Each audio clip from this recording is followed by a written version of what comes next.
I realize now that it's a wide shot. You can just see my legs. Yeah, I was like, I'm going to wear shorts and it'll be cut off. Nope. There they are. I got chicken legs. They look great. Oh, thank you. Thank You're you. welcome. We're back. We're vaxxed. Yes. And we're ready to relax because we just watched the Suicide Squad and we've completed the mission. We just watched a movie. It was pretty easy. Well, yeah, I know. This wasn't that hard of a mission. You didn't even have to leave your house if you didn't want to. It's perfect. My kind of mission. What are we even talking about? We're talking about the Suicide. They know what we're talking about. Guys, it's been so long since the three of us have been in a room together. Yeah. How do you even? I don't even know what to do.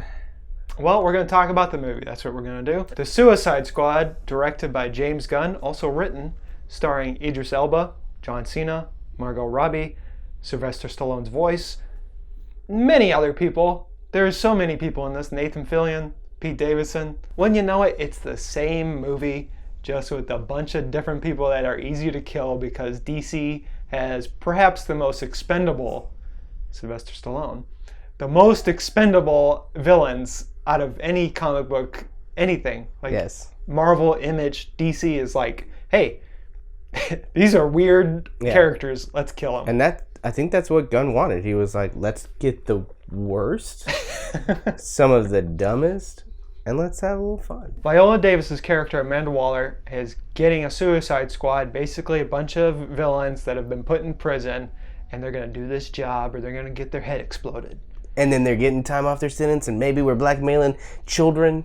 Who knows? Very dubious, it's the whole U.S. government thing. Yeah. It's a very dubious thing to do a good thing. Same as the last one. This time, they got to go find a starfish. And that's what they do, and chaos ensues.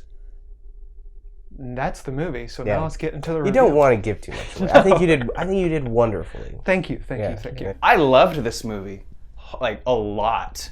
I'm kind of biased because like James Gunn, I love his movies. They're filthy. They're like grimy and violent, and it's everything I want in a movie. And then this is like, my problem with most superhero movies is they're all the same. They're all like, they take themselves super seriously, and this one is dumb.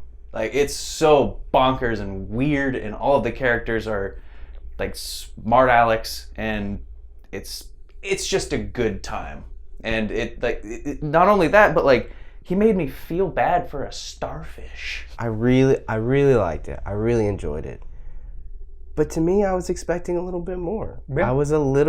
There was parts I was a little disappointed. I don't know, I can't comprehend it right now, and maybe in a few days after thinking about it, I'll be able to like voice it a little better. He does such a great job like getting you to connect with them that now I'm like, I don't want to see these people again. It's like, I don't know, like with Guardians of the Galaxy, these are people who are like messed up, who have bad pasts, or they're trying to do better, and Gunn's like sentimental side like really nails that. And like here I'm like, I don't care about, I care about King Shark in this movie, but like, so now what? It's like he's just this nice shark now, like I don't know, I don't know, it's hard to like put into words like why it wasn't like a 10 out of 10 for me. I think I can help you here. Okay. The reason I have the same feelings, I still like the movie. Yeah, it was a lot of fun. Very goofy. Yes. Very goofy movie. I think the problem here is that we already saw the template in the first Suicide Squad movie.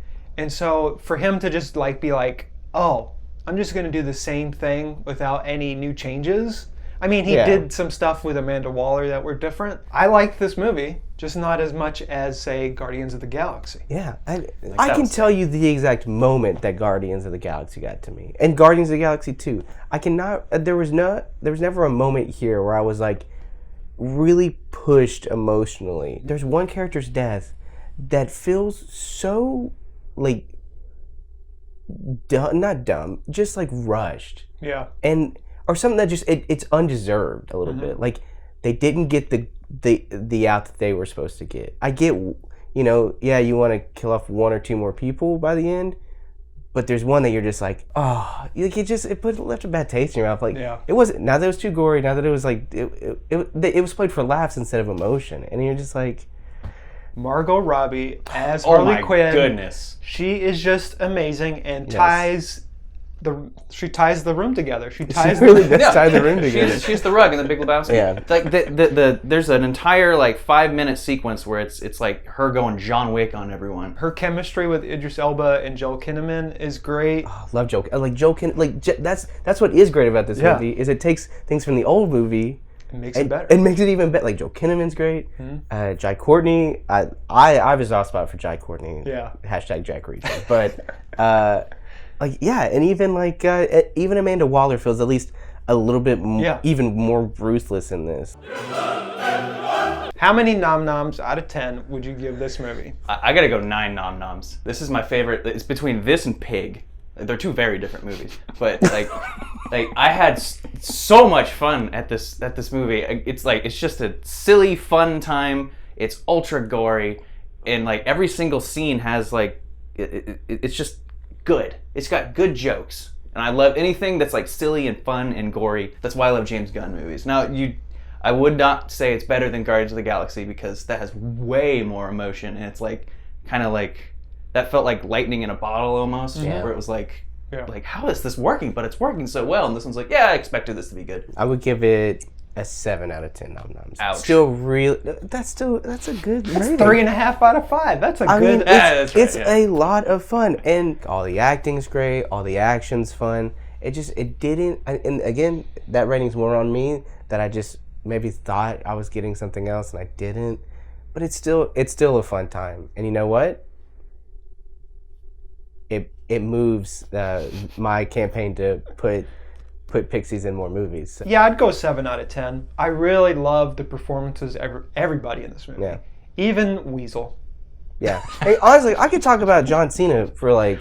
Oh God, we haven't even talked about. We could talk about John Cena for like 5 days, probably. This dude. Oh my God. It honestly makes me more excited for the Peacemaker series. I was a little on the fence, but now that like we see his full character, I'm like, okay, I'm down, I'm in. So because you get that emotion, you get that conflicted feeling. Yeah, he kills people in search of peace and liberty, which is a fun joke. Yeah, it's very funny. Yeah, you know that's real life. That's people think that way.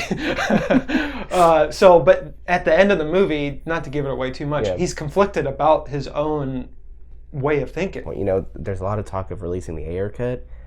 I think we have to bring up releasing the butthole cut again. The starfish cut. For this one, yeah. And for Cats, do it. I mean, to be honest, we got the butthole cut in this. We did. saw the starfish's butthole quite a bit. Yes. Oh man. Thank you. Thanks for watching, for listening. Hi, Grandma. Un esercito di prodi